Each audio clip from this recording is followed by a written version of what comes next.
একটা সময় সবাই এক রুমে বসে একসাথে ক্লাস করতাম, আর এখন এক একজন এক এক জায়গায়। কলেজ জীবনের সমাপ্তি হয়ে গিয়েছে, এটা ঠিক, কিন্তু তাতে কি, সম্পর্কটা তো এখনো আগের মতোই রয়েছে।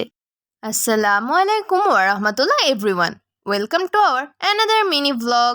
বেশ কয়েকদিন আগে সেদিন গিয়েছিলাম কলেজের ফ্রেন্ডদের সাথে মিট করতে, তাই তো সকাল সকাল উঠে রেডি হয়ে নিলাম।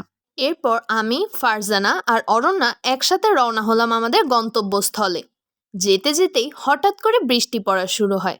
আচ্ছা, আপনাদের কাদের বৃষ্টি ভালো লাগে বা বৃষ্টি বিলাস করতে ভালো লাগে কমেন্ট করে অবশ্যই জানাবেন। আমার বৃষ্টি মোটামুটি ভালোই লাগে, তবে সেটা বাসায় থাকলে, তাহলে আরামসে বৃষ্টি উপভোগ করা যায়। যাই হোক, কিছুক্ষণ পর চলে আসলাম গ্রিডেলে। গিয়ে দেখি আগে থেকে মিম, মাহি, হুমায়রা ওরা চলে এসেছে। বাকিরাও আস্তে আস্তে আসা শুরু করে।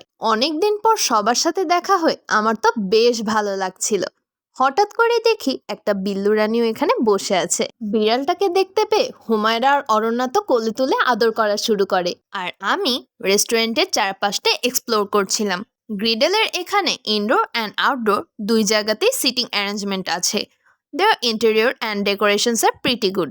ভিতরে আলাদা আলাদা থিম বেস ডিজাইন করা ওয়ালে, তার পাশাপাশি কিছু প্ল্যান্টসও আছে, যেটা আপনাকে দিবে একটা সুন্দর গ্রিনারি ভাইব। আর আউটসাইডে তো হুটহাট বিল্লুরানির দেখা আপনারা পাবেনই। সো যারা ক্যাট লাভার অ্যান্ড একটা সুন্দর প্লেসে বিউটিফুল ছবি তোলার পাশাপাশি টেস্টি খাবার এনজয় করতে চান, you guys can visit the place. আমরা যেদিন গিয়েছিলাম সেদিন হালকা বৃষ্টি ছিল, তাই আমরা বৃষ্টির ওয়েদারটা উপভোগ করার জন্য বাইরেই বসি। এরপর আমরা খাবার অর্ডার দিয়ে দিই, দেন কিছু টুকটাক ছবি তুলি। ছবি তোলা শেষ হলে আমরা গল্প করতে বসি। আফটার অল এতদিন পর সবার সাথে দেখা, সবাই যেন গল্পের ঝুড়ি খুলে বসেছিলাম। গল্প করতে করতেই আমাদের খাবার চলে আসে। এখানে বিভিন্ন ধরনের soup, pasta, platter, meat box এসব আছে। আমরা যেহেতু লাঞ্চ টাইমে গিয়েছিলাম, তাই আমরা ঠিক করি রাইস বোল অর্ডার করব। আমরা নিয়েছিলাম Manchurian chicken rice bowl. Food quantity এবং কোয়ালিটি দুটোই মোটামুটি ভালো ছিল। এখানে আরও বিভিন্ন ধরনের রাইস বোল আছে, আপনারা আপনাদের টেস্ট বাড অনুযায়ী যে কোনো একটা ট্রাই করে দেখতে পারেন। খাওয়া শেষ হলেও আমাদের গল্প কিন্তু তখনও শেষ হয়নি। বাই দ্য ওয়ে, আপনারা যারা এখানে আসতে চান তাদের জন্য একটু অ্যাড্রেসটা বলে দিই। এটা হচ্ছে ধানমন্ডির 27 নম্বরে জেনেটিক প্লাজার অপোজিটে অবস্থিত। এছাড়াও বাড্ডাতেও এটার আরেকটা আউটলেট আছে। হঠাৎ করে ফারজানার মনে পড়লো আমরা একটা গেম খেলতে পারি, আর যেই ভাবা সেই কাজ। আমরা খুব মজা করে এই গেমটা খেলছিলাম। গেমটাতে হুমায়রা হেরে যায়, আর সেই উপলক্ষেই ও আমাদের সবাইকে চায়ের ট্রিট দেয়। বৃষ্টি ভেজা এই ওয়েদারে চায়ের কথা শুনে তো সবাই খুশি হয়ে যায়, আর আমি তো মহা খুশি, কারণ চা হচ্ছে আমার ভীষণ ফেভারিট।